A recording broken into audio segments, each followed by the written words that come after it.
Omoni biso bana ya ba tête ya bateau ba bana na bango. Bah oui, bateau ba porta pierre na Zaïko. C'est-à-dire on dit que Zaïko eza ndako na parce que biso to botami na mbongo. Bakolo ndako. Voilà, to tangi na mbongo Zaïko. Voilà. Ba papa na biso ba boti biso na kibolenge na bango. Biso pena donc to lia mbongo Zaïko. Voilà.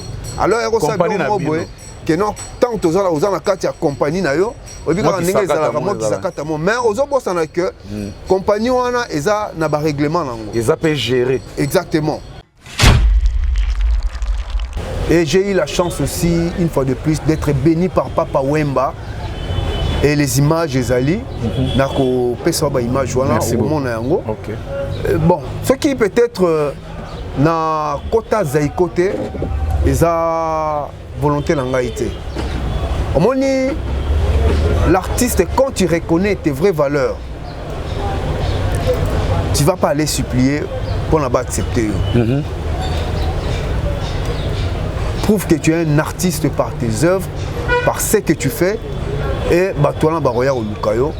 Si réellement, bazo reconnaître ma valeur na baroya au lukayo. Jossard a vraiment la besoin de la côte Zaïko. Ah bon? Parce que ce côté liba image voilà, dans la vidéo Yemba, j'ai beaucoup a benginga li sous na podium, na mati, j'ai beaucoup a bandi ko, c'est-à-dire ko expliquer ngai makambo belé et ko talisa ngai comment est-ce qu'il était émotionné à koyokanga koyemba et il m'a posé la question avec ce que j'ai écouté comme timbre parce que papa na yo sokoza même kuna sokozo mbozo yoka que non ça c'est André Bimi qui est en train de chanter mais timbre na yo qui on une voix unique. Voilà. Et maintenant là au ressent na nini et j'étais clair na répondre que non. Pour bien fêter Noël, terminer l'année 2025 en beauté et bien commencer l'an 2026, confiez vos colis, cadeaux et autres beaux gestes à vos familles, amis et connaissances à Kinshasa. Rendez-vous chez Diezola, au numéro 31 rue Marcadet, Paris 18e arrondissement, métro Château Rouge ou Marcadet Poissonnier. Vos envois de manière express chez Diezola Express. Téléphone plus 33 1 42 55 67 33. Chez Diezola Nyonso Nanguya Nzambe. Service express. Mbango Penza. Chez Diezola. 48 heures na Diezola. Hôtel là après lobby nango. Le 24, le 24 2 minutes. Le 24 le même jour, nous avons 2 minutes aux yeux à Ozana kati ya France. Ozana besoin aussi la voiture na yo ekita Congo. En tout cas, je vous dis awa avec assurance ezokoma. Kotinda biloko na pour la famille pour la fête. Olingo tinda biloko commerce to zoko tonganda ko so ba meuble. Olingo sala conteneur pour kende Kinshasa to na Congo, yeba ke adresse ezaka ka moko et pas ya Diezola. Rue Marcadet numéro 31. Bisika biso nyonso tozotinda biloko. Un album sans la voix de Bimi Ombale, Tozolo Bagé, elle nae. Parce que la famille Adel, c'est la voix de Bimi Ombale, caché à Zaïko.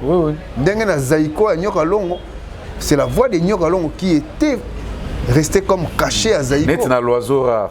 Bayemba na on est bandé, mais tant oh ngana sengi ko sengae. Oh ngana yembi konzemba l'oiseau na bossa na yo. Oh ngana yembi konzemba l'oiseau na bossa na yo. Tu vois? S'il faut venir, je peux venir comme invité. Ça sera vraiment un plaisir et une fierté de sa part étant que père. Oyo, à Moninga Nenazoko. Parce que nous avons une fois, nous avons Massamba, papa na président Jossard, nous avons la classe. Dalasco Bilo en Nengono. Oui, son gars des grands. Oui, son gars Zagio, mais on rappelé Bilogwana. Ah, des grands. Des grands Penza ya Zaïko. À l'époque d'Isaïe, succès fou. Zaï, n'importe qui. Voilà. Hotel Club Center Luanda, o sítio certo para se hospedar e realizar eventos. Tem para si serviços de hospedaria com suítes VIPs, bar e salão de festas. Localização Via Expressa Benfica, por detrás do condomínio Boa Vida. Contatos 935 49 62 86, 923 71 72 15, 933 86 69 35, 923 97 63 40. Hotel Club Center, Luanda, conforto, privacidade e bem-estar.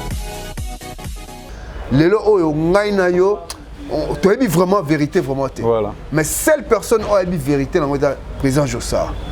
Alinga pe olobangote. Alinga olobangote parce que ye moko ye parce que moi les dans le blanc so ndengeni. Bote bontenga ndenge yokela kinga na yembela ki banzembo ya mokili. Donc c'est un peu ça. Papa bimi malgré lobaki boena nzembo no ya christianité mais moi non Maurice azo continuer koyemba banzembo ya mokili. Tosuka wapi na makambo azozela facha ya babango. Utalika suwe Osali eloko monene Kosoka mwana chango yo Kina nango doucement Mwana chango yo Kina nango doucement Bagwangu talika so Kina nango doucement Balikole Kina nango doucement Biloko mutalika so alinga Yo babengi ni boke Les bouquets, les bouquets, les bouquets. Oh yeah. Salut bandeko nanga ya liboke o tobenga ba libokiste. Merci na bino nyonso bonne année pe ya bino parce que janvier na no silité mais comme que na suka to profiter ka to pesa ba bonne année parce que et si la raté et si la race sur janvier silé quoi. Merci na bandeko nyonso bozo s'abonner na Mutalika sur officiel. Bomonika to na kata Kinshasa mais na pire esprit likolo déjà c'est PC annonce quoi donc kalamingte wara mvula wa des fois té. Merci à trop na bandeko tant ozo la liboke ozo aimer en même temps ozo partager et ça l'absorbe bien ozo comme la bandeko na ba découvrir bisoté. Ndeko na bino Mutalika sur na belemi déjà liboso na bino pour na représenter bino émission qui toko lelo tozo ya mbela bino un des liboke rare hein commande moko et un peu rare hein mais basi basala yangonga na kena ko luka mbisi yango na ndenge ya mai na miso parce que na dindi pe na kata fleuve tina kangi yango na ye nango pona na pesa commande na bino na livrer bino yango donc lelo nazo yamba Maurice Bimi o azabongo mwana ya kulutu na biso André Bimi Umbale o atika biso mais un des pionniers Zaiko lelo to consommer mwana na ye parce que il a à dire, il a beaucoup à dire et tous appels na posta royo quand parce que biso za ba fanatique ya vena so Bimi Umbale tous ba fanatique à Zaiko mais netingabo en particulier fanatique avec Bimi Umbale parce que ba composition na ye na ba œuvre na ya tika ngana yo ka ngoti lelo na lembarate et sa voix me berce quoi jusqu'à présent. Merci beaucoup pe na ba ndeko ba soutenir biso ba linga otika biso te. Maman Clarisse Tanga Mouyembi, maman présidente, la première dame de l'Ibokiste, na PC Mbota, trop place en France. Maman Clarisse Tanga Mouyembi Ngantebe, na mobile na Guilain Ngantebe. Merci pena papa Mounsambo en direct des États-Unis, notre conseiller permanent na PC Mbota, trop pe babonana. Docteur Vuvu, na Bossaniote, Yayo Yangwana et puis notre sponsor légal et officiel qui est le boss Tanguy Brice Lulendo, le seul Congolais ami des milliardaires qui se retrouve dans les Guinness Records. Na Suisse, na Bossanité Kouloutou, Jean-Claude Mabanzo, Mbongo contre Mbongo. Il a dit, il a fait. Il y a un biso moko don na pesio bambota trop. Merci na ozo sala pour na biso. Et puis na Bossanité Kouloutou, Big Antsumbu, na bien, na kuna na suka na bien. Et si kato kenda Rolexamo ba séjour, Big Antsumbu, les grands producteurs ainsi que les propriétaires de l'hôtel Club Center, Big Antsumbu na Luanda. Na Londres, Ferdi Djamba, l'homme le plus sérieux du Royaume-Uni. Et puis na Brazza, professeur Franco Kemba, Okombi, les silencieux. Nkwamambo, Motema Mama c'était là. Merci beaucoup. Quand même, bande konyo so ba soutenir abiso, nako tika, nako leka boité, fallait que ça mambo tewana. Mais avant to kota pena na profondeur à liboke na biso, to aller en fongo la plateau, na osenga whisky wishia, anya telapso sport ya maison des hommes. Pour Maramba Mikolo 2026, c'est la maison des hommes.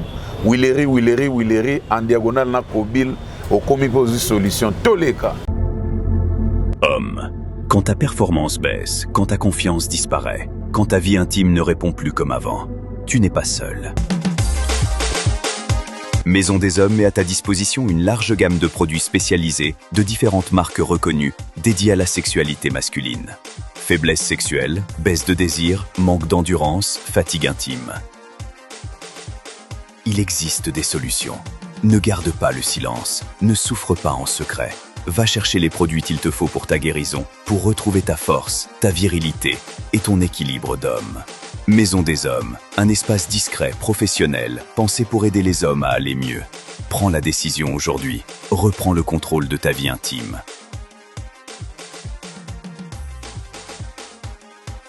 Maison des Hommes vous accueille à Huileries Kitega, numéro 163, commune de Kinshasa, en face de la station essence Kobil. Référence Salon Franck de Bruxelles. Pour tout renseignement, appelez le +243 89 011 49 75. Maison des Hommes, pour vivre pleinement heureux.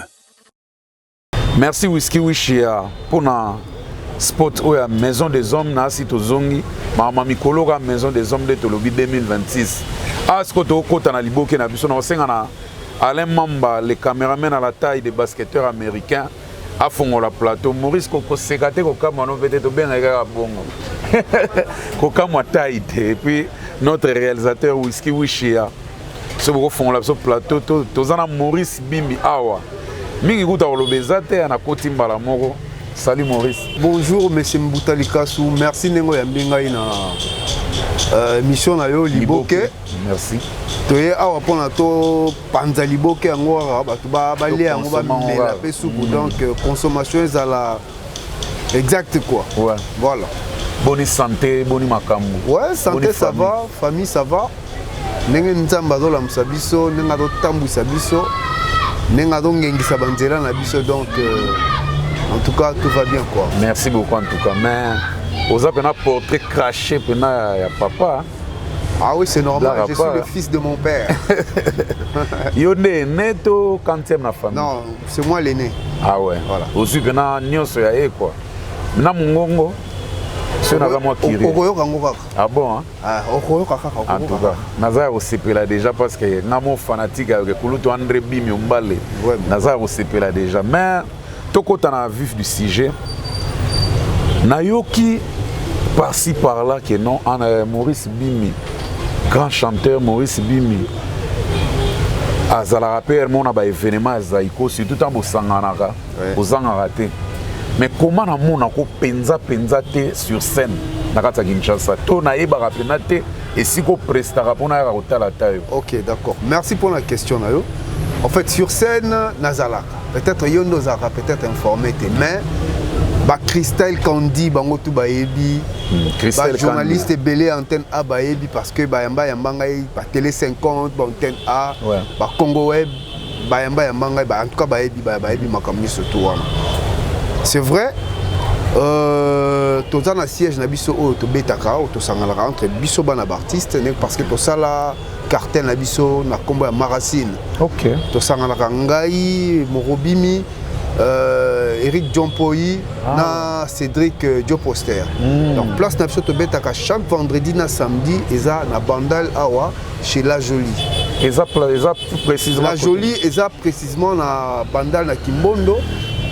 Référence Joël Lutin. Au longer Tinasé, après aux yeux droite. Au moins le triangle, la police est là, tu prends juste la droite, troisième parcelle à gauche. Ah, place la mona qui toko boy va voilà. Restaurant La Jolie. Donc chaque vendredi à quelle heure? Vendredi, samedi, tu bandera déjà partir à 18h30, maximum 19h. Après ça la paix. En tout cas, mais est-ce que déjà vraiment aussi Bima déjà na combo Moro Bimi? Bon. À ta single, à ta... Ils sont en préparation. Normalement, je devrais faire un single il y a 2 ans. Nangana Salango, na Jean Goubal. Okay. Dommage, un certain 8 août, na Zwaka moi incident moko boye Kuluna Kangai en tout cas na Kotaka hôpital, il y a un Teritaka ba makamunyo surtout. Mais c'est toujours en cours et ça viendra. Mais en dehors de ça, on est là, on interprète tout ce qui est du clan Zaïko. Nengen Ndekerika interprétera tout ce qui est du clan OK Jazz. Donc c'est un peu ça. Donc lisolo mona yokaka ke mwana artiste moko autaka Sokoda. Voilà. Azoko zonga ku bakulu na babimela e bagresa e bachai bambeli donc ezaki nde moko. Yonde. Ouais. Na utaka Sokoda et pas Blaise Boula parce que tozaka na lisolo moko so na Blaise. Tokutana na Maisha na Bovan. Juste après lisolo wana na retour na ngai nde na kokutana incident wana. Oh. Ouais, c'était moi. Ah bon? Ouais. Mais en fait, et ça là combien de temps et inoptisaki? Ah, en tout cas, ça m'avait pris presque un mois parce que d'ailleurs mbalanga liboso na mon arran na ba Molière ndenge ba kuluna ka ba tout ba en tout cas c'était pour la première fois ngai ba zokisa ngai et puis ba suturer ngai plus de 105 épingles comme ça. Et j'ai fait 4 jours dans l'hôpital. Dieu merci parce que Nzambe azara toujours à côté na biso. Mais voici toujours donc ça qui est place ni na nzoto na mutu na ndenga sima. Donc là et avec des machettes vraiment. Non chevron. Nzambe. Avec chevron, mais Nzambe le roi toujours au-delà de tout na bolingo na e. En tout cas, il est comme abbé et ça la magité. Mais le colo bête fait les solos à Sokoda, tu me kota en moment mouké. Ok, pas de souci. Papa Zap, nakolo ba les plus grands compositeurs de tous les temps à Zaïko. Tant bazari ba onyon c'est Papa Bimi Ombale. Ce que na mi cité parce que tout l'anda la même histoire. Mi cité, c'est vrai. C'est vrai. A composé tellement trop. Le plus grand compositeur à Zaïko, c'est vrai, il y a aussi d'autres personnes comme artistes. Mais c'est lui qui a beaucoup de titres. Voilà, c'est lui qui a beaucoup donné, au fait. Voilà, donc c'est un peu ça. Alors, est-ce que Bino Famille, vous se retrouvez quand même dans le droit d'auteur, il y a des œuvres sur Papa Tika? Oui. Malgré Sokoda Yango et comme à moi pitopale parce que ça fait presque 2 ans au bazar toujours en cheval il y a Sambaka, il y a Blaise Boula, il y a président Jossard donc bazo samba donc bisonde ce qu'on aime tout ça bon pas biso famille Bimi mais nous qui sommes ayant droit d'artistes na bana d'artistes au bazar ko keneko récupérer bambongo pour na droit ba parents na bango. Donc on est là, on les observe. Mais ils sont à côté, ils sont mis balais, ils sont à côté. Mais ils sont strictement et pas Blaise Boula. Non, en fait, vous savez quoi? Moni tangu bakenda kosa la récolte ya ba mbongo ba artiste. Prenons l'exemple ndeti, on suppose que bakeko couvrir na SACEM. Ce qui mbongo eye. Tant basaka ba couverture wana bazora mbongo ya artiste kaka mon côté o azali na elbow non pas du tout. Donc ceux qui elle o bazu mbongo ba artiste c'est tel ils ont droit à pesa ba artiste nyoso mbongo la banque. Ceux qui elle mususu et sali même dengue wana ils ont droit aussi à pesa ba artiste mbongo la banque. Parce que ba commission en conflit.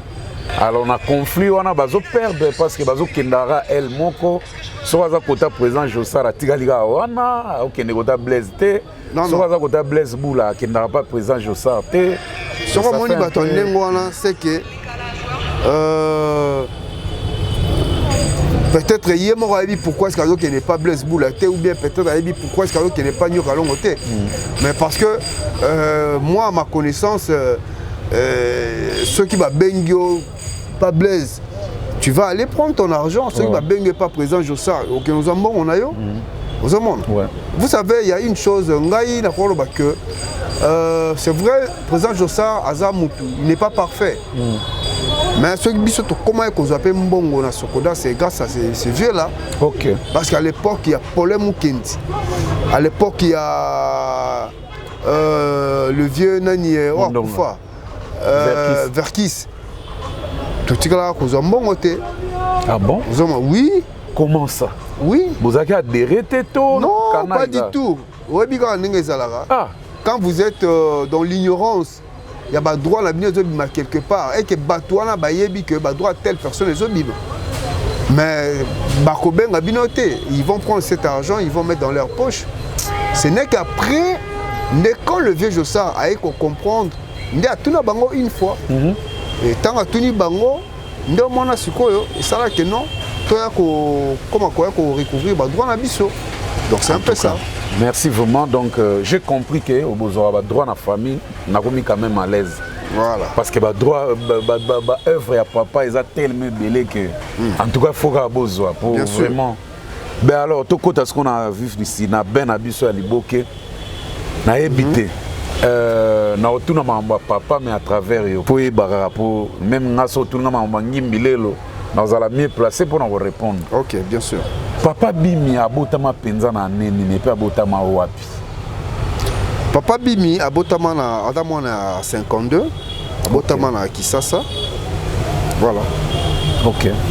Abotama na moi quartier, abotama na quartier. Rankin donc. À l'époque Matonge. OK.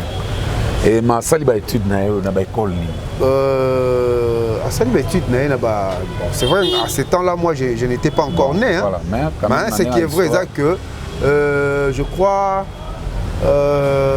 ben kolango ba combo changer lelo. En époque ba ndako benga ba combo moko boye bon j'ai plus l'idée sur ça mais ce qui est vrai à saliba étude na Kisasa awa. OK.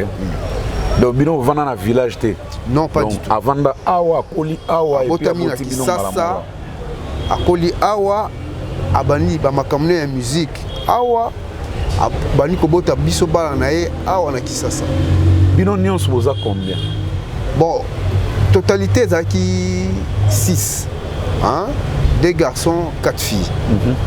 Dommage, les Knabiso moko atika auta otika biso il y a 3 ans.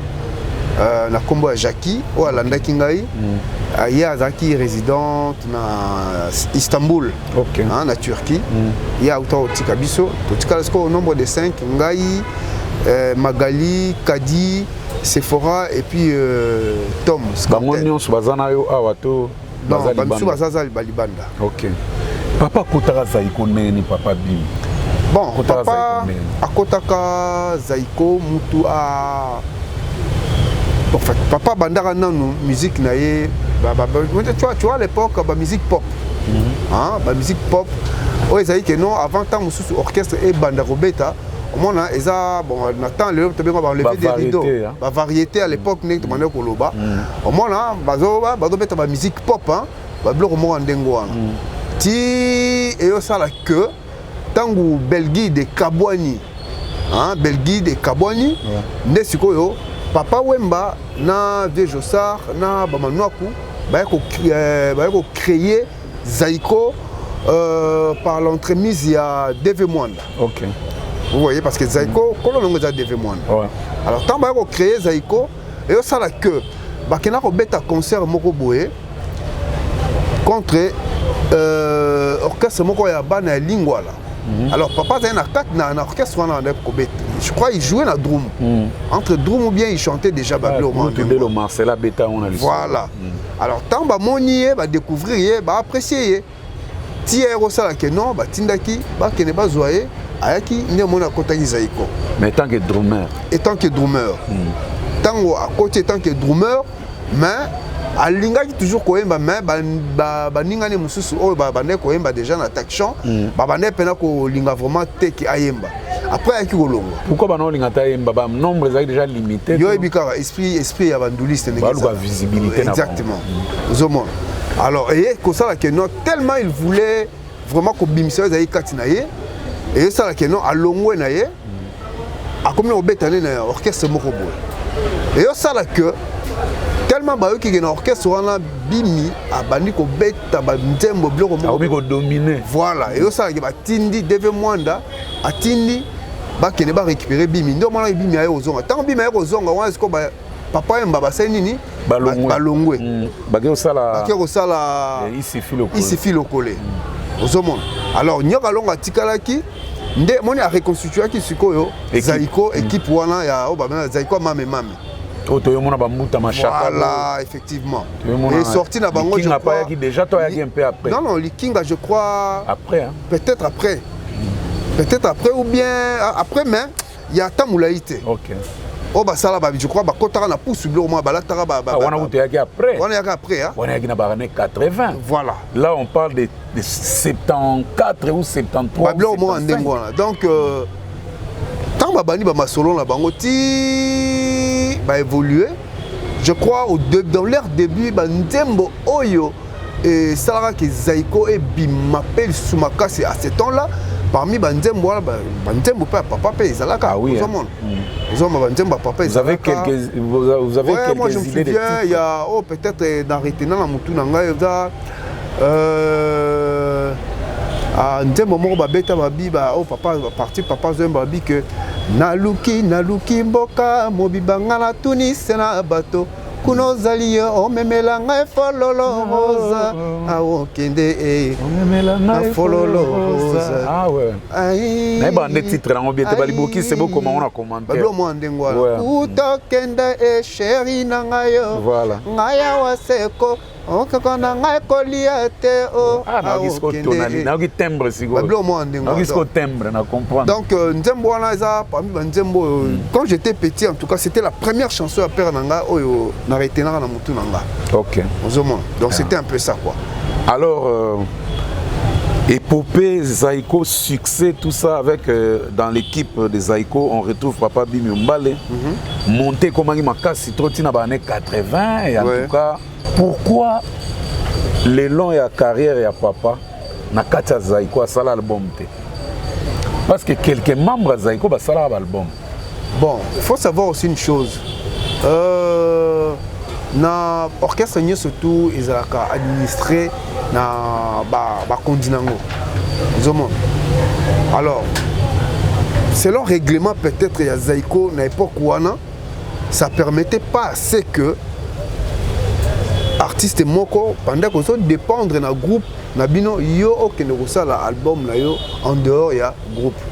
Ah mais c'est bizarre parce que à part président Jossa à part Papa Bimi Mbale na mon album à Dindo Yongo qui était venu après Nakata Zaiko il y a une année 80 il y a une année 80 mais est-ce que Dindo Yongo ça l'album là pendant Clara il y a pas de il y a que des sons métiers il y a pas de je crois on a déjà bon il faut savoir aussi une chose est-ce que tant Zaiko et Kaboni certainement des temps où dit de Yongo avec Ozoa, moi il se passe pour la salle attention hein. C'était pas ça. Il n'y a pas de son métier et Bima n'a pas 86. Non, Yoka dit, il n'y a pas de son métier, il n'y a que des sortes de gens. On des petites vertus. Voilà. Non, là il était dans Zaiko. À Salante, moi la Kata Zaiko. La Kata Zaiko. Oui. La Kata Zaiko. Non, oui. Il y a un album à Dindo.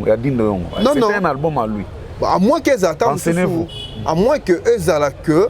À Salakimon Nzondzing qui a été permis par Zaiko. Parce qu'à l'époque où on a entre Bango, parce qu'il y a les mots Saïmba. Voilà.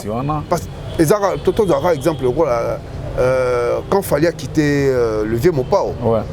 À Senga qui a ça l'album, mais il était dans le quartier latin. Il n'avait pas encore quitté, il était d'abord. Voilà. Il était toujours là. Mais à Senga qui est le grand Mopao a permis qui est et grand Mopao avait même permis l'artiste accompagné. Voilà. Certainement, et c'est passé à Jarouan. Parce que connotation a dit de Yongo à cette époque, il ne pouvait pas être géré le roi Michel Moura Mouké. Ah ouais. Pas du tout. Azaki a un grand nom. Voilà. Mais je vais vous révéler une chose. Obi, au terme commercial, l'offre et la demande. Quand moi je viens vous offrir, et toi tu as le pouvoir de m'imposer les prix. Mais quand toi tu viens me faire la demande, c'est moi qui ai le produit imposé au prix. Voilà. Ça veut dire que Dido Yongo, pour Aya Zaiko qui est Kolukaye, vu sa grandeur, certainement il a eu à l'air imposé. Ceux qui n'ont besoin de ça là. Moi, en Djonding Nangaï, pour permettre peut-être. Selon la clause na bango, ils qui n'engoa. Oui.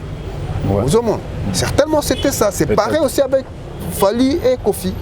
Mais ce qui m'étonne un peu, la grandeur de Bimi Mbale, parce que moi, je qualifie Bimi Mbale comme deuxième personnalité après le président Jossa. Bien sûr, parce que je me souviens, na ba pib na bango à l'époque, na radio.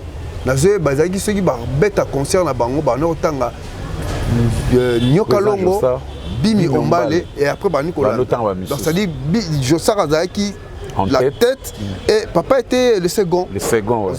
Mais il y a, je crois que moi pour Morobo papa Salaka, je crois tant on peut bazar na Zaiko. Ah bon? Hein? Oui. Pour Morobo papa Salaka, oh ya. Peut-être ngande na zoé Inongo banalaki on est na kata Zaiko. Certainement il était dans Zaiko. Azaki na kata Zaiko parce que tant que papa tiki Zaiko, bah ça là directement famille Adey. Ouais, directement, ouais. On connaît tous premier album à famille Adey. Ouais, L'Oiseau Rare.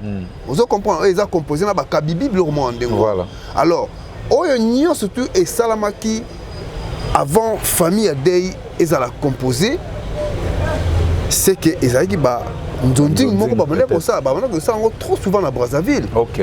Voire même chez Bono Musique. Voilà, baebela même mécène moko à Brazzaville ngapi. Ngapi ndimelanga maloba na kotinda na bato.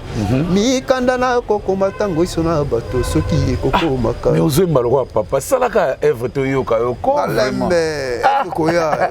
Moi na bandule non. Moi na ba concert na zo frapper ba ils ont pesa bato musu ba kipeleke se ba ko loba ko benga ba journaliste mususu ko loba ne ba n'importe quoi. Nani wana? Ah bon. To bunda kaka to loba kaka. To loba kaka loba la papa mba. Bon loba kaka, bon loba kaka. Loba pantaka, to pantante kaka. To pantaka ante kango. To pantaka ante kango. Na vanda ina palais. Ah, na wa chombeleli. Ah. De comment va bengi par rapport à l'émission, et le cas qui il paraîtrait que yo ba foutaro $1000 à cacher, il jamais encore accepté $1000 à cacher. Mais là ça va foutanga $1000 à cacher. Ce que ba bengi na beta 3 chansons par exemple Bra Congo, ce que Bra Congo a bengi au beta. Ça veut dire que non, à reconnaître ma valeur, on n'a pas considéré. Voilà. Quand Bra Congo te paye déjà $1000 pour rien que pour 3 chansons, ça veut dire que non, tu dois en être fier. Pape Ayaki Awa, j'ai été sollicité à Kenabet. Festival à Papa Wemba, 7e année à Festival à Papa Wemba. Babenginga na Kena Senini, na Beti, Pesanga caché. En face à 20 millions. Bien sûr, juste côté à Banakino. Voilà. Place Bacha Monument. Voilà, na fin pena banini, Cheikh Robank. Akena Robank na Bendala, comme Nazara Cupid était na Mambongo. Ba mission na bengara bango ba ya ko accompagner nga nazo ba mbongo na bango la pesa bango ndenge sengeli. Ah ouais. Mais siko mutango azo benga bino ndengo ya betaka wapi? Mutango nani? Toko fongola nteke liboke yo fonga. Ouais ouais. Yo mtozo sala nzela no kitoko vraiment ba kwa kelimo banda lisusu. Oh, ceux qui disent Pemba zo soutenir ngai. Ceux qui Cherika Bamba zo soutenir ngai. Mais yo oza ya ngai, yo oza makila ngai. Pourquoi est-ce que vous soutenir ngai? Ah, c'est bizarre là. C'est vraiment bizarre. Ça sous-entend qu'ils ont la famille. Ah. Ceux qui yo oza makila ngai. Ozo salir ngai yo lobake ngai nazo nyokwama. Oh, mais ceux qui ont $1000. Ceux qui ont zonio comme automatiquement il pas zonio comme. Ah. Parce que c'est la même famille. Ceux qui ont zonio comme yo oza père na ngai. C'est que son isa ya yo. Mais ceux qui batu musu bazo reconnaître valeur na ngai, bazo soutenir ngai. Mais yo oza makila na ngai zo soutenir ngai te. Attends. Na habité. Na habité. Mais musicien à se défendre Dakar na œuvre. Musicien à se défendre Dakar na scène. Arme na œuvre quoi. Voilà. Ngongo toza na ngo oyo. Yango mutu. Et au pesa biso mbongo et au son biso bandaku. Olo critiquer ngayo benga oloba n'importe quoi. Kende beta et le balango Blaise Boula. Betande Yembande Binande ba personne caché parce que caché ça va personne caché. Ça veut dire que non bazo reconnaître valeur na. Et alors là moi si oyo azana ndako libala te. A ko se sentir te que azali moi si. Donc musicien oyo babengaka ete que non yaka kobeta toi caché na yo. Ça veut dire que tu ne peux pas te considérer comme un artiste. À forcer. Voilà, c'est alors dans ça dit au bengami te ozala musicien tika ko forcer. Tika ba oyo ba bengami ba ça la chemin. Voilà. De l'eau les autres dérangent moi mon cœur en tout cas ça la inga moi passi. Mais n'a refrappé encore fort dans le mois d'avril là. On a embêté sous la 10e année à Papa Wemba. OK. Alors autangi komba Papa Wemba mingi banda to bandi autangi pe komba ya présent Josar mingi. To mona période mwana papa na biso dindo yongo mwana kulutu dindo yongo lola mwana nakata zaiko. Bien qu'akendaki quartier latin mais tout mona na zaiko. Et puis ascension na ezaki bien ti a décidé à gagner s'installer aux États-Unis. Mais pourquoi on n'a pas vu Moro Bimi Nakata Zaiko pendant que Lola Zalaki on a tout na effectif à Zaiko au ba renouveler qui tout le monde attend Moro au tenter chance na yo parce que moi on a vu na chose Zemano Kanza pas zawana. Mais pourquoi yo pourquoi au chamutu on a parce que voix ya papa Bimi Nakata Zaiko et ça quand même emblématique. Et puis présent Josar a besoin d'en mais pourquoi au quota t'es dans cercle wana? Bon en fait déjà Dieu merci parce que n'a opportunité pe chance ya kobeta na 4 grands Zaiko. À l'occurrence de Papa Wemba, président Josar, le vieux Achouamo et puis le vieux Bozi. OK. Première sortie d'Angaï na Pullman, à l'époque on appelait Intercontinental. N'a eu chance de remettre dans 4 grands. Et j'ai eu la chance aussi, une fois de plus, d'être béni par Papa Wemba. Et les images des Ali, n'a pas image au monde. Bon, ce qui peut-être na Kota Zaïkote, ils ont volonté d'engaïté. Au moment l'artiste, quand tu reconnais tes vraies valeurs, tu ne vas pas aller supplier pour l'accepter.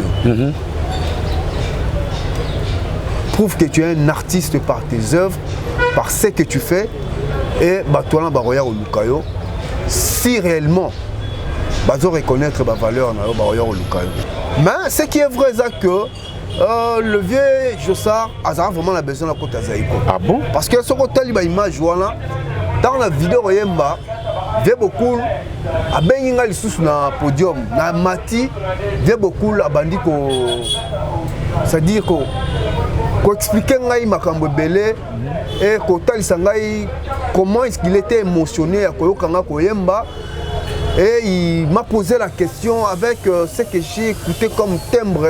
Parce que papa Nayo, même Kuna non, ça c'est André Bimi qui est en train de chanter. Mais timbre qui a une voix unique. Voilà. Et maintenant là, on ressent et j'étais clair à répondre que non. Je dois me confier dans bateau, j'ai une expérience. Il y a un domaine où on réussit ça dans le domaine où. Cela voulait dire que non. J'étais d'accord pour intégrer Zaïko, il y avait Josar. Alors qu'est-ce qui n'allait pas? Tout allait bien comme il fallait. Mais on ne comprenait pas. Bon. On comprenait tout, on compliquait ma cam. On a compliqué ma cam mon côté. La compliqué et le côté. Et je me souviens une fois, première fois, aux États-Unis, j'espère. Naïe. La coûte un peu dans président Josar, qui est mon père. Non, normalement, il faut que ça vraiment, même si tu es recommandé, hein, il faut ça la CV. CV non. Tu fais ton CV, au peut passer comment. Depuis la nuit du temps, Zaïko a été toujours voilà. Comme ça.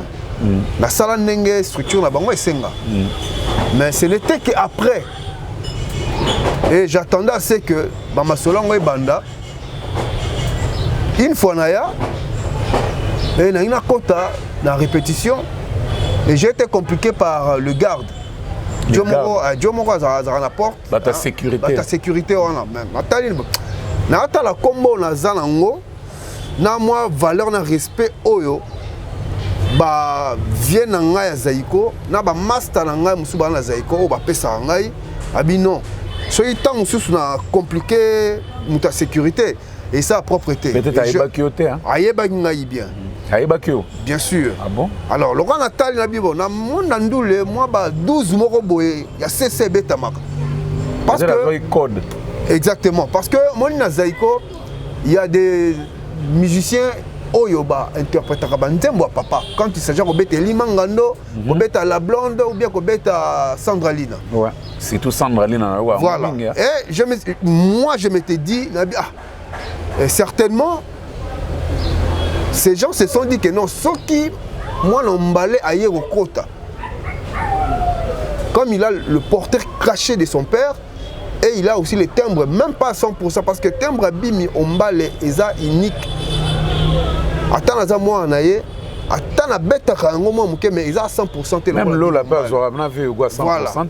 Mais je me suis dit certainement, ce qui ça va gêner Bandekola Moussous. Alors la meilleure des choses à éviter c'était quoi? Je me suis retiré. Et quand je me suis retiré, Nakenda Kebaba Mikolo, à l'occurrence de Chirika Bamba. La point mort la bosse, j'ai allé voir même mon tonton Didas Pembe. La solo il a dit tonton, na ébicier, le vieux avait appelé Vieux Jossard. À ce moment-là, Vieux Jossard, et il a que le Vieux Jossard répondait qui favorablement. Ok. Ah bien oui, pas de souci, mais à la discipliner. Oh. Parce que quand mon frère Lola était là-bas, moi bah Abimoko Zalaki. Il s'est référé à Lola. Voilà. Là, il avait raison.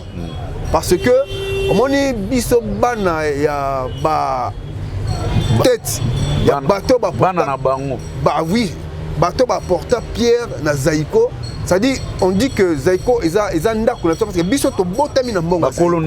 Voilà, to tangi na mbongo Zaiko. Voilà. Papa na biso ba boti biso na kibolenge na bango.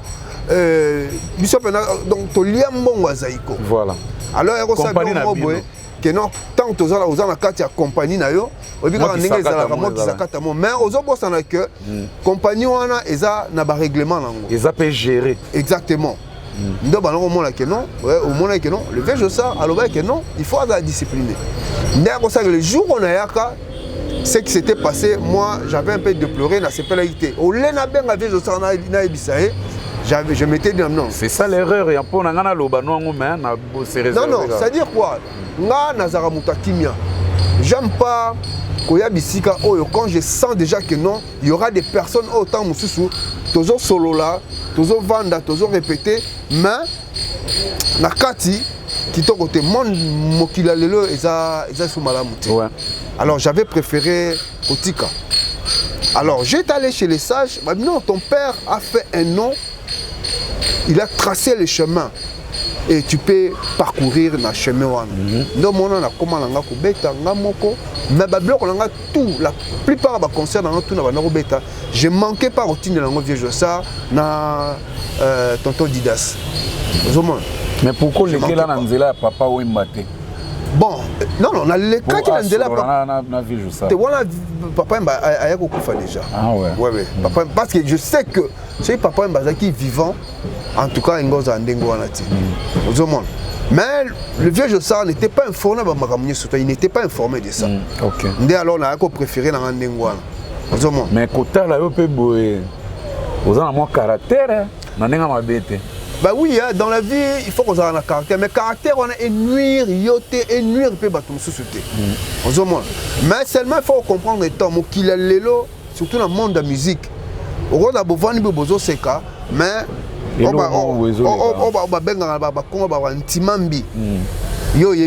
mais pourquoi vous avez monté mais pourtant non on a monté mais pourtant la voix légale de ngwana oyo non souena nga penza izakande ngwana tande tu bazo beta na Zénith je crois le 14 mars non le 4 mars le 4 mars le 14 mars le 14 mars blo monde ngwana faire na beta na Bercy ozomona Zaiko de beta na Zénith oga ozanga te un événement ndengwana ce qu'il fallait venir limangando voilà ce qu'il fallait avoir invité bandeko mususu oyo ba beta ngene ba sala minene ils appellent bien Vieux Jossard a invité biso bana na bango ngana lingi kutu ta invité ngana lingi yozala na katsa Zaiko non ça veut dire quoi parce que là vous travaillez vous bénéficiez effectivement tozo beta même répertoire hein Mais attends lelo oyo, faut qu'on respecte structure na bango na règlement na bango. S'il faut venir, je peux venir comme invité. Ça sera vraiment un plaisir et une fierté de sa part étant que père.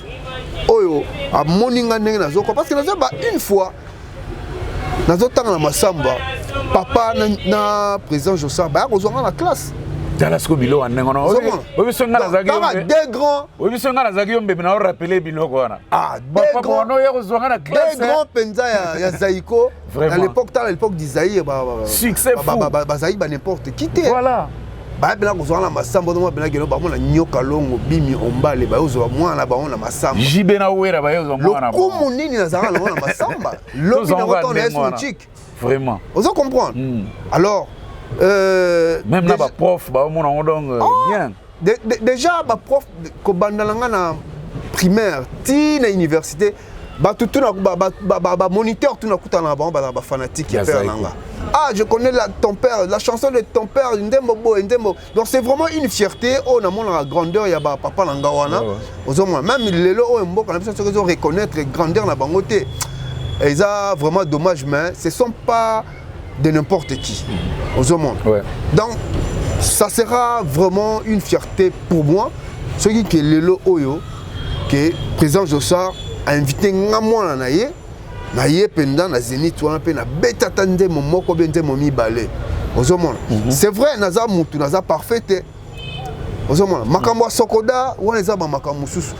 Oh, on a le président Jossa, on a parlé sur le président Zaïko. Une carrière. Pas seulement une carrière, mais je m'adresse au président Zaïko Langala. Le président Nabino. Pas le PCA à Sokoda. Président Nabino. Papa Nangaï et puis président Nanga. Oui, président Noko. Parce que celui là, oh, Nga Nazo Sala Ndoule, Nazo continuer dans le chemin, au Bango, Tayaki. Ils ont aussi fierté là Bango quelque part. Bien sûr. Parce que je sais que il nous a toujours encouragés dans la musique. Parce que une fois, je suis allé à siège na Bango la Kasavubu. Je suis allé à mon fils, tu peux faire un coffret pour ton père. Ndenge Baselaka, Papa Taboulé, pas d'Abira. Président, je suis allé à non. Ça là, papa moi je suis là, moi je vais te défendre. Mais pourquoi ça là? Et le président Jossa en place à Zali à Yebi. Mais pourquoi ça là? Non, na bandaka déjà projet wana. Je crois projet wana na solar on a Zakari. So kuta na Zakari, so tourner à Webisayo. Projet dans solar on a Zakari. À part Zakari, il y a aussi un producteur, Mora Banoro produit Ouer à l'époque. T'es pas mon qui a dit édition les arts la victoire. Aïebana épée boy, n'a pas ça comme on a. N'a pas ça quand même photo, hein, photo, c'est qui tocha na pochette wana. Mais dommage après wana papa d'ailleurs non vivant. Ah bon? Oui. Tant na ça. Mais papa peut ça permission. Oui, papa m'avait accordé. Après tant ayo kufa, après bateau c'est tout ça na bango ba bloc wana producteur a zonga na no poto. Si le en tout cas peut s'en suite. Producteur en Annan. Comment il a bossani Diego Musique. Diego Musique quoi. C'était Diego Musique. Ah Diego Kulutu Diego na pesa mbota tona. Et là on a zoba Diego Musique à Ebi. À Ebi yango. Mais pourquoi Kenda Brazate ou mais quand on a battu Brazanet ba général d'Abira. Idée ezala kanango ba nini mais à l'époque wana moi ba bitumbezara na Braza. Mais pour ça l'angeza ben que au moins même le mécène au papa Embela Nzemo Ngapi. Ouais. Là qui l'emmène là mon Ngapi. Ouais, dans mon Ngapi dommage à Zassou na Brazzaville mais ce que Zoyo Kanga, je les salue en passant. Ceux qui il y a un grand producteur là-bas Clé Chati pour Ngapi qui est le petit frère de Anita Ngapi. Pas de souci. Pas ouais ça là on peut le faire. Mais les musique est comme si on a internet, ba vente na ba plateforme. C'est ça le mal. C'est maintenant ça le mal. Dur ba producteur. Mais en dehors de ça qu'on remixer, moi je peux chanter, et qu'on fasse quelque chose. Attends moi pas pourri mon robot et remix avec bloc et que ça va vraiment bien ma casse. Ok, essayons d'évoluer un peu dans le papa.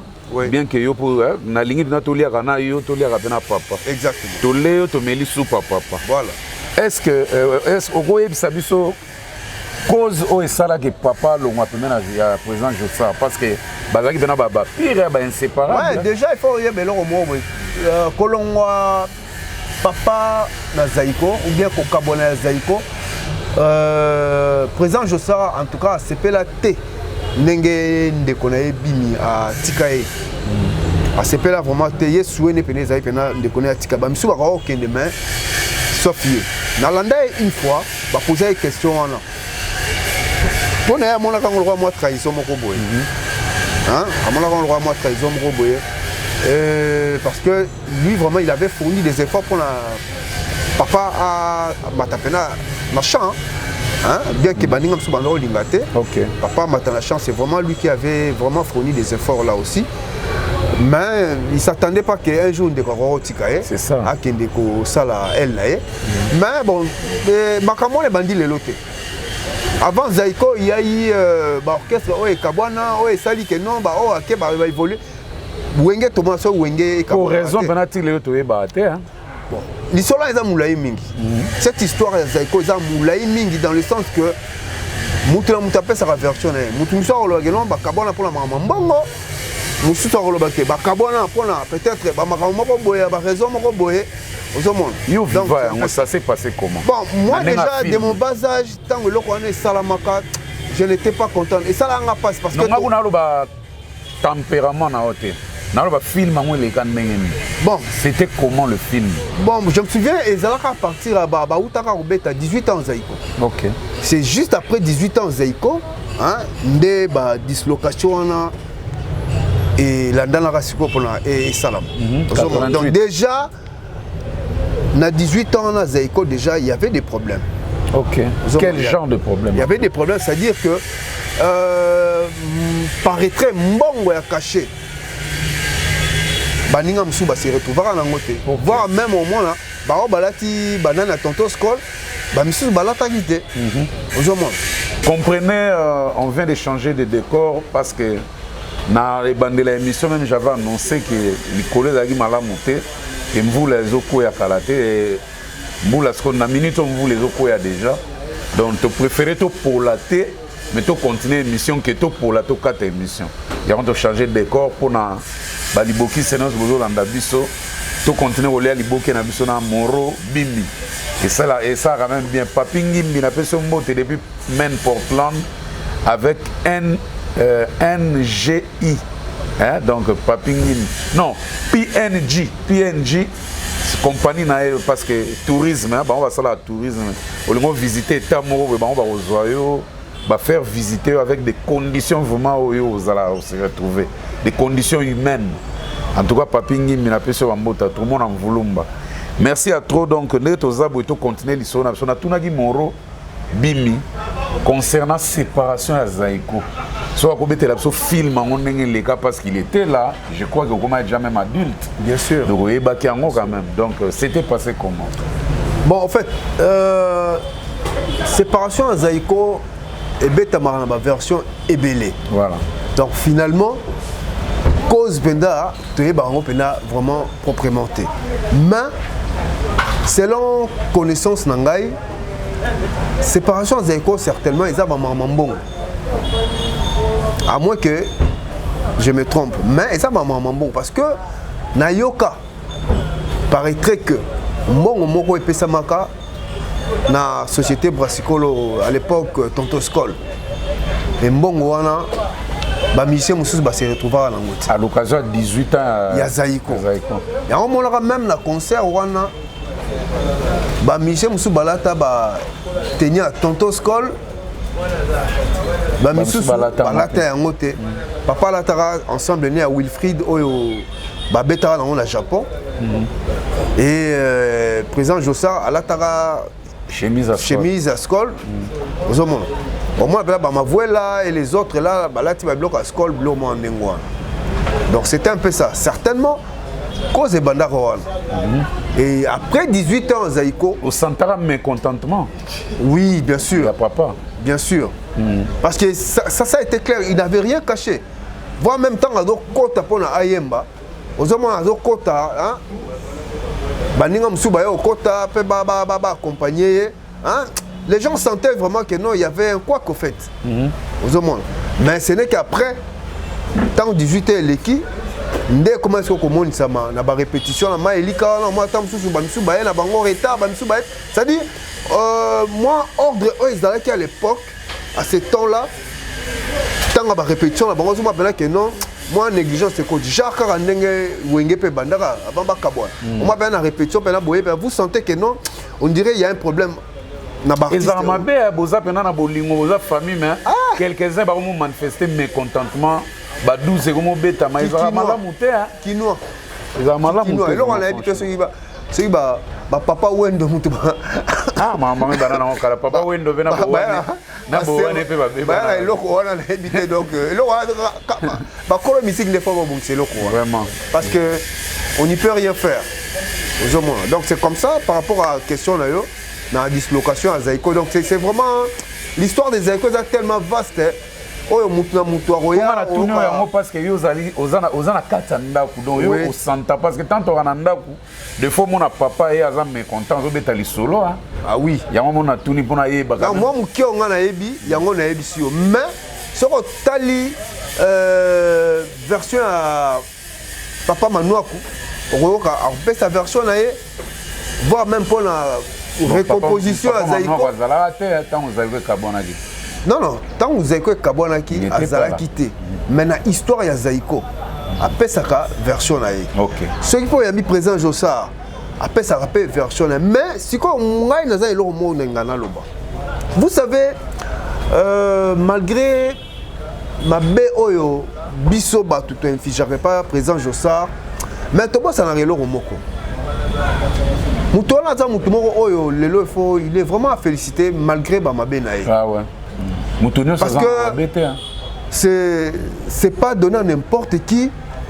Biso oyo to botami to koli na mbongo Zaïko to tangi na mbongo Zaïko et que lelo oyo tozo mona mutuka ka moko atikala na Zaïko doit maintenir Zaïko na ti lelo il est vraiment à féliciter. Donc soagi déjà on a gardé, on a traité les lois longuement. Voilà. Non, il est à féliciter. Il est vraiment à féliciter.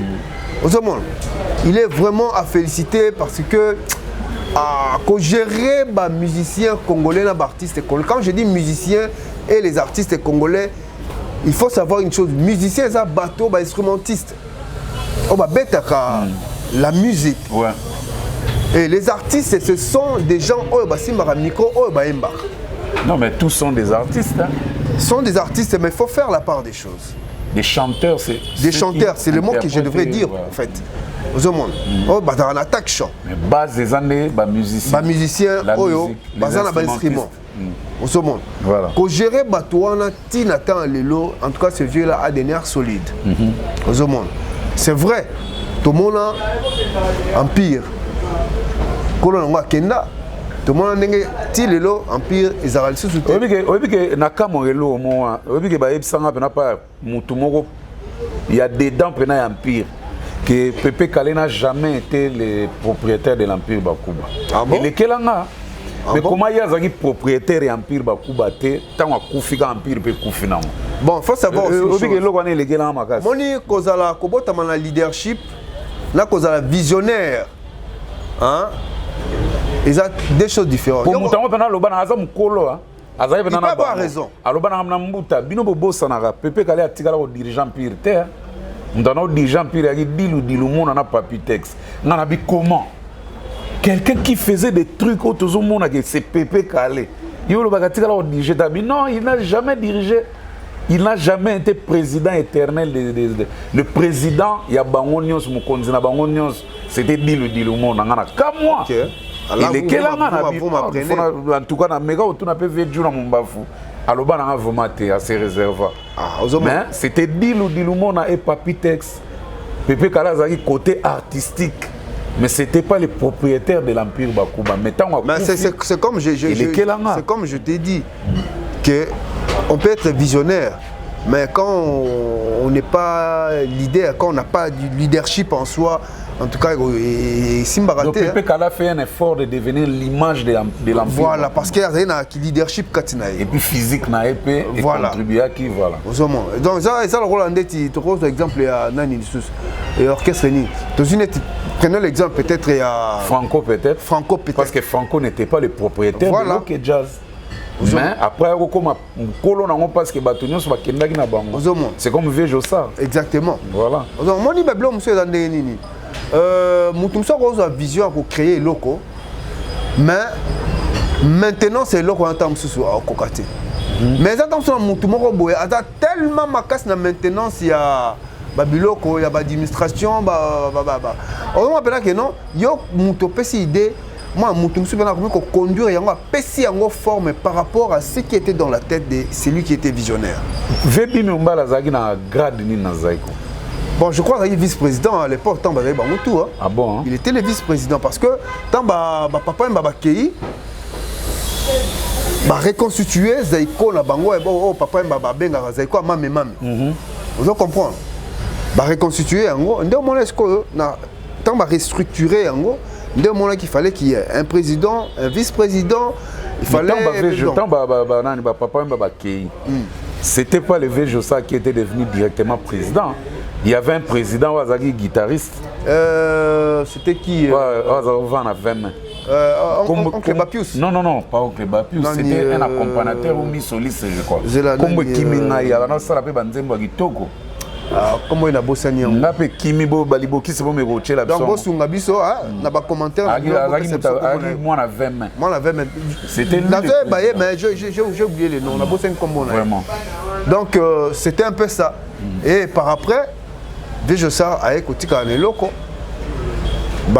bimi bake sali famille ya dei na bango et famille ya dei yebi ka ndenge mangamoto lo ya leadership parce que na famille ya dei ils ont eu entre Pablo na Bimi Ombale mais leader ils ont qui Bimi Ombale parce que c'est lui qui chapeautait parce que c'est lui qui chantait des chansons Bimi Ombale référence mais tant que Bimi azongi Kisasa famille Adé continue que Canada sort biso tout yebi ah ouais même album un album sans la voix de Bimi Ombale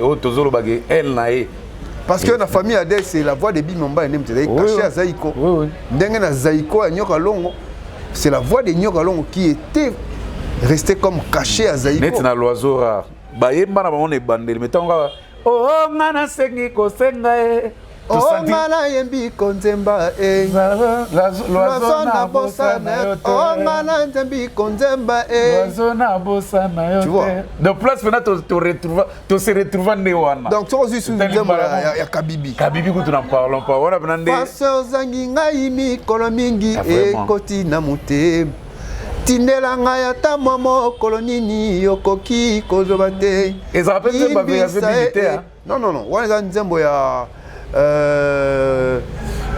petit poisson. Petit poisson. Petit poisson, ouais, voilà.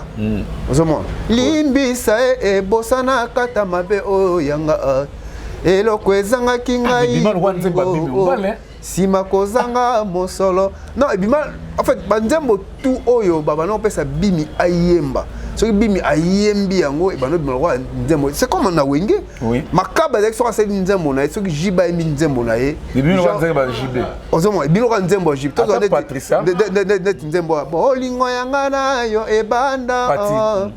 Kala te ye on dirait nzembo jibe. C'est comme nzembo jibe. Ozomo bablo mona bamoni eloko babengaka kozala na nkunga na mongongo ata c'est trop tard et bimaka neti nzembo jibe nzoka ya makaba donc soko zwi nzembo ya mutu yo moko yembi yango pesi yango forme c'est comme na quartier latin fali soka yembi nzembo tozwi nzembo ekachaka ta nzembo ndenge bima ozomona donc ça blanc mo oyo ba particularité mo ba leader bazara nango o tam susu bandeko mususu baza ko accompagner bazana ngote. Mais comment ngana kamwa comment tango basali famille Adé basali album kitoko nengo na l'oiseau Bimi on la Tchanzembo te mais on parle des Zaïko de Bimi mais Tchanzembo te oui que les gars bon et là on a la robe neni je pense pas que Bimi Mbale azanga nzembo kocha omoni c'est déjà mutu parce que makambo bana ko lekana kati avant bisoto ye bango libanda hein bango déjà na kati babane quoi ça veut dire quoi au moins déjà Bimi ayebaike akotika bango parce que babane ko kana lisusu te alors il ne pouvait pas ko bimisa banzembo na azo atia yango na album oyo ye akotika groupe wana pona akeno sala oya ye et ce qui est tikali il aura du mal à bénéficier parce que tant yoka l'oiseau rare et les quatre mingi tembala moto moni vebi masali groupe na Basilic no ningi sana album na embala mo voilà album pene bimi ba kalito ba embi ba album il y a trop de problèmes et zaka on les zaka premier album il y a Basilic te on les a juste Ndonting moko salaki pour annoncer son existence toujours dans la musique bien qu'il y a longue famille à Day et c'était en préparation bato ba beta trop de problèmes. Il y a Malage a joué Makati et puis Carlito Lassa donc Babylon moi ndengwa ozoma Nono Atalaku Boaka ozoma et après donc ça dit nanya single il y a maxi single il y a trop de problèmes c'était comme maxi single moko d'annonce hein il y a arrivé il y a orchestre ya Sika au nom de Basilic Loningisa Debi Nyombale et tant que ça li Basilic na ndé ko ça parce que premier album ya Basilic ezali album ya balezanga mukuwa wa sala na popuri na kati voilà ozomo Sika ngala sala nini awa yo komi kolimwa na maboko basusu ngala tikalise pamba ozomo mais na mona émission mo boye vejo sala telemboe vebi na telemboe balinga bazonga nganda banganga balinga bazongana alinga ozonga Zaïko non alinga ozonga te parce que à cette époque là Mutu alingaka Zaïko ezonga vous comprenez Saddam venait à la maison moi une fois je vis Saddam est venu à la maison elle a parlé à Sengi Bimi à Sengi Penyoka longo bakuta na pona basani ni bazongisa bango vous comprenez mais papa était vraiment catégorique parce que papa c'était aussi quelqu'un de caractère hein? Bon je suis son fils c'est normal était quelqu'un de caractère bon la émission na vie azaki réservé hein azaki réservé ça bena fongwa mazo pesa bena piste que non vieux ça va venir dans le problème na a besoin na yo bimi mais faut mon ave donc mon na musicien Obi artiste c'est ce qui a yebi hein ayebi que sans bino ngana okende mais ça la peut bien te so zonga Zaïko ngoza bien bon vie yango ezaka ndengwa pour Basilic bena to ba vérité et tena pena net ba orchestre net tout monde a été na bon Basilic ce qui est vrai et loko yako sala que non Basilic et tenir longtemps c'est parce que il y a eu des problèmes personnels ou peut-être papa yemoko hein après appel à Nzambe ndenge zala rara bablomo andengwa mais décision Oyazouar parce qu'il n'était pas la seule personne au Rolongo Zaïko JP Bouss aussi avait quitté Zaïko avant même séparation parce que il y a eu des histoires oyo ezara na kata Zaïko ya production mo prosal na peut-être sur bien production Zaïko le existe production Zaïko là selon les solo na yoka na interview moko JP Bouss sala na Canada il a expliqué en disant que bango ba quitté que prosal ezaki plateforme moko boye oyo ezaki créé en apartheid na Zaïko oyo bato bazali na droit ya kozwa mbongo na kati ezali ba administrateur vous comprenez alors yo sala siko que tango JP Bouss timbeli pe loko wana aya ko sala album na yo asali ya Kevalina album oyo esala que non bazwa batika na Brazzaville tant ba découvrir que nase acha kombo Zaïko voilà batizi batiki basundoli Zaïko ke ipoto ndé ko sa ke tango se retrouver nango sikoyo ndé akisiko ko betela ba vie lisolo alors ba vie pe ba eza wana ti yo timbeli cop moko boye oyo fongoli baninga pe eza nde boye bango pe ba meki ba moni que bango se retrouver. Alors dis-moi, tant au monde qu'on s'est retrouvé, heureusement que sur place oh bazo gérer bino. Non. Alors papa il savait ce qu'il faisait. Donc moi il était catégorique kozonga zaiko en tout cas linga quitté. Parce que vejo ça posa l'ondré pour tant baké ba kabwani ba sali jeter l'éponge sauter na simeza posa là. Bien sûr. Ciné posal. Mais ce que banzema musu baninga bachaka na album bandai ko bimisa. Oyo posal bandai ko produire. Et on voit que Bazaki, vraiment, ils avaient des limites pour le contrôle de l'entrée financière. On voit tout ça fait partie de la dislocation de Zaïko. On voit les caractères que les gens 18 ans, non, Zaïko, mamé, bazela nanou, Zaïko, bato bauté na Belguide, bangonde banda, bayaki sima, soko banenge na drum, kene na drum. Attends. Voilà, bah savait je comprends. Donc ça dit. C'est comme Naouta tout à l'heure, séparation ou dislocation à Zaïko, il y a eu beaucoup de choses dans la carte. Les lots, tu as vu vraiment vérité, vraiment. Voilà. Mais seule personne qui a vu vérité dans le président Jossard. Alinga pe olobangote. Alinga olobangote parce que parce que moi les gars blancs sont derrière. Parce que ceux qui sont bimisi et leur moko boy directement moi ba valeur moko boy ko pe ko quitter. Mieux vaut gérer en ndenge à messana pour gérer Zaïko parce qu'il a un grand cœur quelque part hein. Ah oui hein. Il a vraiment un grand cœur quelque part. Ayambi bato belé hein. Voilà. Bato akufi mais ayambi bato vena. Et ça peut abimisi pe bato belé ba mission belé oyo bazali na Zaïko présent Jossard o batika tika na poto bazozo pe ba vie. Ozoma ba misu ba bima ba ingrat oui bien mais seul choulai n'a jamais été ingrat na passage na Zaïko avec Jossard. Ti le lo barango. Madame pas bima na ingrat. Non non, Adamo bima ingrat et un vieux Jossard. Na concert à Zénith Adamo Perozal. Ouais. Même na Belgique pas là na produit. Na concert moko ba betara 50e anniversaire à Zaïko, il était là aussi. Même vieux Jossard à Loba que non, il a été fidèle avec lui. Malgré kama apana Adamo ni ngozonga kinte na Zaïko ndenge ermo malaja ya. Ah bon, moi banga kisasa doni. Non, pas ko banga kisasa. Comment tablette. Moni Adamo est dans la réalité nango. Qui pèse dans la réalité nango. Moi ami qu'il soit déjà vendre ici makambo et que na kin a peut-être vendre ici pena makambo vraiment té. Qui ne betara chicote moko invisible. Ah papa, pour avoir vendre qui ça il faut bien se préparer hein. Betara fimbo moko ozomona fimbo monte maison beta. Ngana bien ça ba mususu oyo akenda ba poto beta taba ba ne belé bani mena qui ça so tel même palais ça terre. Vous comprenez? Il y a au moins temps mususu ya beti temps sur un mois. Na qui après azongi ne poto fier na flat car ozoka flat abad otika non omona bambo a coup de fil na roya tel na bo réserver nga boye pas so ita koki mbongo esili musuku tumbongo esili azana na flat bali bakanga ba plan akomote bilamba tolo baté faute de budget tolo baté faute de budget tolo baté ba réalité za na mboko paro qui ne betaka fimbo invisible des ofia kulo fimbo mozo mona fimbo ngote tika biso to beta biso ba concert on sali régime ten baby au sali régime involontaire oh moite moya batu ba flotte musse za ba split pe no ba 19000 BTI bon mais le oyimbi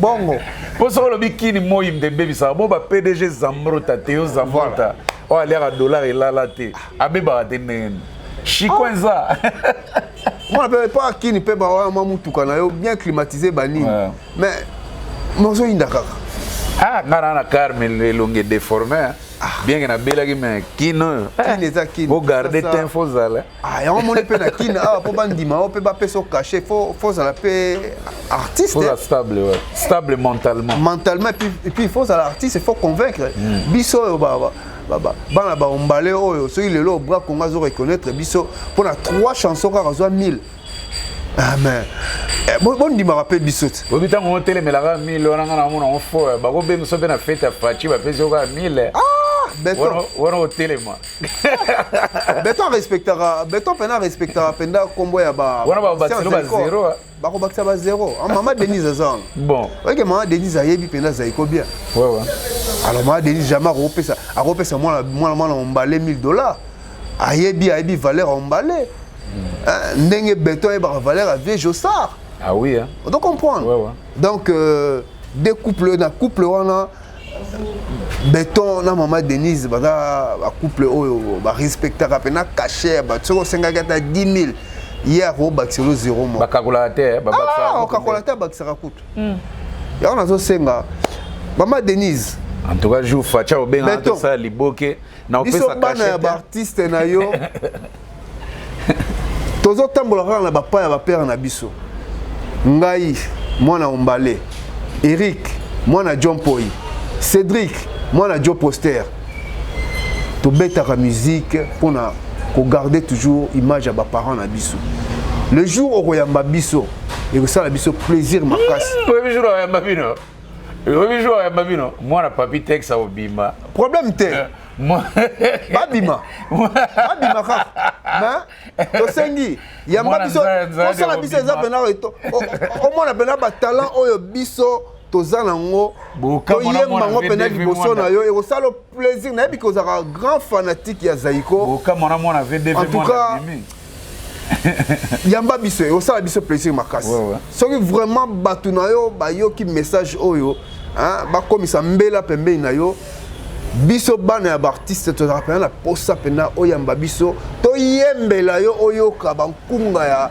artiste préféré na yo wana oyo bakufa jour pe bo kabona ya wana jour pe association au kabona ya wana kabona te association e beti ba 15 ans ah bon hein? Oui mais jour fatigue sali ke nzamba touti mutema na ya mbibi non je sais qu'on peut servir son conseil tous a toujours une moi 300 000 et bimi maman na Luka Moro na kisasa voilà voilà Caleb Issa Rolukangati Mora koma biote akoma côté ya Caleb Issa Rolukanga pena Christian Tsangamina pena Rolukanga yo mona pena Emmanuel Kande pena mobile ya John Natasha Rolukanga Dides ama blonde mobile ya Pepita Amuli ya Rolukanga pena Moro banda ba mona fachi akoma kota malugo kota fefo pena ya malugo azozo azana maki la maki azo s'inspirer on a okibara Caleb Issa pour Rolukanga na episode na ba TV donc na okibara Caleb Issa yo sera présent ya bibino apa lobino dès que vous sortez le monsieur là va prendre bonne note de votre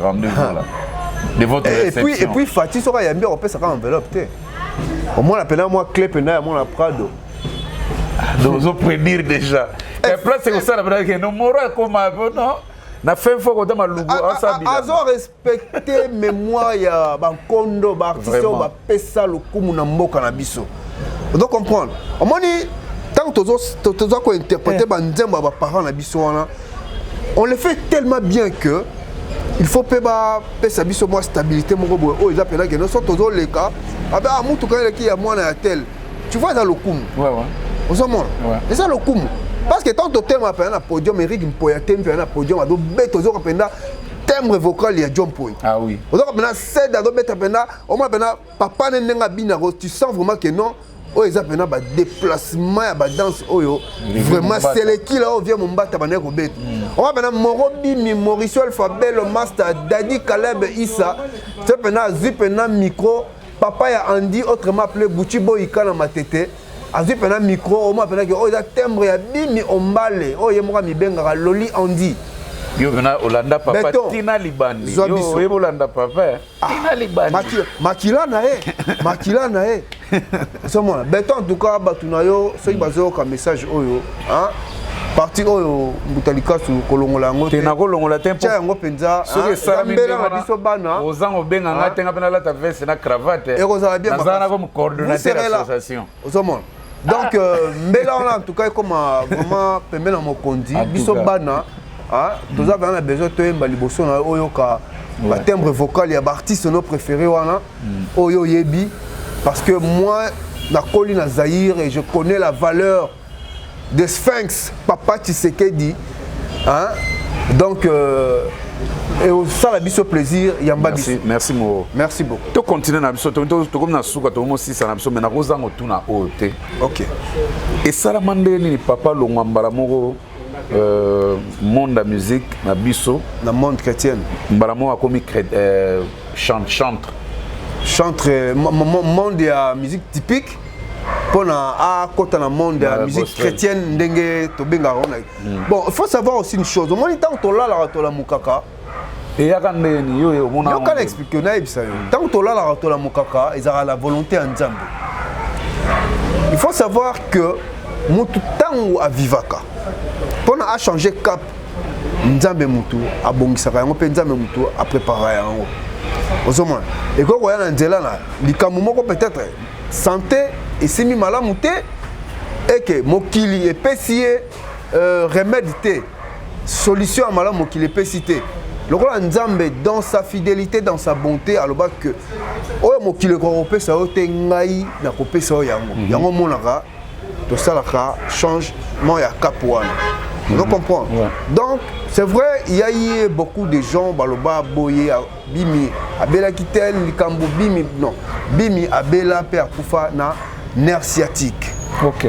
On doit comprendre tango a changé qui cap a comment ressemble pas maman olangi ti aye kolonga pas maman olangi ti ntambe aye kozoe na mokili. Donc bref, c'est un peu comme ça que ndé au monaki vit à bimi et que ndé lolenge au biso toyebi. Vie chrétienne a oumele makaster. Bon, la vie chrétienne, en tout cas, il avait prouvé qu'il est vraiment un artiste.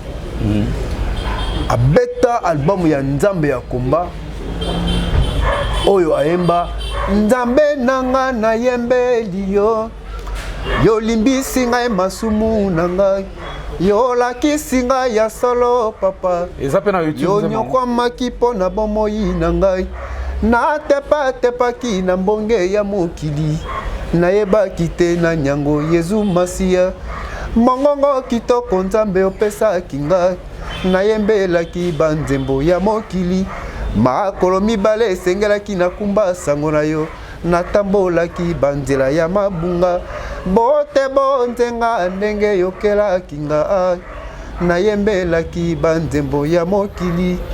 Donc c'est un peu ça. Papa bimi malgré lobaki boye na nzembo no ya christianité mais moi non Maurice azo continuer koyemba banzembo ya mokili. Tosuka wapi na makambo azozela facha yamba bango peut-être après ko yamba ya fachinda ko frère qui comédie dans la katina comédie to nazo interpréter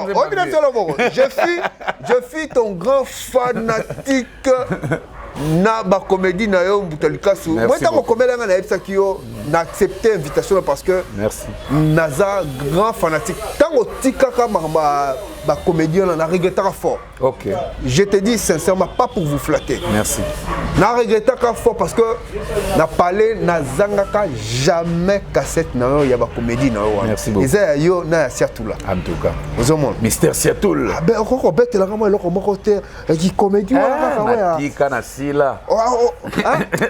Oh ya mwana wana ba gauche doli. Zelaka mokoroga facha wa yamba bino. Ngape na zala wana ngape na profiter kana la. Yo komisa kaka mbela kaka et pas fachi ayoka yango kaka e koma na matoi na ye bana bakolela bamona yo bayemba liboso na yo o découvrir pe bango yeba keno bana ya ba artiste na yo oyo yo bana ko linga o bana ko soutenir bana na bango pe ba beta kaka lolenga moko na ba para ba boti na bango quoi oyo na yamba avec Kofi Ali Baba na ba master na ye ba sala vantaro question ndeza boye to pesa mon grand-père Benz Bozi tous ça ba descendant anti-choc na tuni bango question na vive mobolo barabino bien na sepel nanga mais ce cop mo lelo $100,000 ko ya bo benga vi boza ba pourcentage na ye yo ka ve ko faire baba non tolo ba mwana te tolo ba nanenga reconnaissance mais finalement la comprendre moi ni ka ba vieux mboke kabola bo benga vie Bon, mais peut-être nous on va faire l'exception. Peut-être exception parce que on va corriger les erreurs de nos parents en fait. OK. Donc corriger moi mes erreurs à mes parents la biso et vous avons malon mingi. Corrigeant complètement tes mains. On essaie de faire l'effort. Il y a qu'on réparer oyo ba père na biso ba sala comme erreur. Merci Moro en tout cas, c'était un plaisir ya oyambo na plateau national. Merci aussi de votre part aussi. Tosuki na biso pour na lelo moi Lilo Basuka pour te clôturer. Bon Lilo Basuka te parce que vie est toujours continuer peut-être dernière par rapport à l'émission à Lelo. Nzamba zaloko mupona santé na yona ndenge za rétabli. Merci beaucoup. Et puis na sengi merci na Masalangai Dadi Caleb Issa ndenge ko assister na émission. Na pesi mbote na mwana nga Andy le rappeur Gucci Boyka Muta frappa rappeur à Outa Londres aya na matete mais moi na ngai a frappa na battle nde matete pesa comme Gucci Boyka biso tout ebi film Gucci Boyka ndenge zala Boyka beta batunyo surtout ba na ko mona ke ba danser. Mon fils a fait le même chose aussi à matete. Et na pesi mbote na ngai na président Jossard. En tout cas, on est tous derrière vous président pour un concert ya Zénith. Moi je vous porte mon soutien. Et na pesi mbote na ngai na bande konyo surtout au baebi ngai à l'occurrence de Christian Sangamina, J3 Kabangu na Suède, Eric Louf na Bruxelles et Didens Amabrand de Mobile à Pepita Mouli na Bruxelles en plus encore et puis Berlevik et puis na pesi mbote na ngai encore une fois de plus na ba master nyon surtout au à Brooklyn à l'occurrence de Edmo Kalala, Maweja, Emmanuel, et puis Alain Likouo, Oyaza, na Bra Congo, et puis tous ces potes qui me connaissent encore une fois de plus, on attend la bonne Massamba, na Fraternité, et na Pesibino Mbote, on surtout na Bossani, en tout cas, tant ils ont ébélé vraiment, na Pesibino Mbote Mingi. Merci. Merci, on a Souksiga na Théo Zambrota. Mouto aliaka azan interdiction la dollar et là quoi. Il y a dollar et là là. Attends, 23h58. À tes fois Kabango. Ce serait là li à Robela. Bye. Balama Tongue tout, on est ensemble.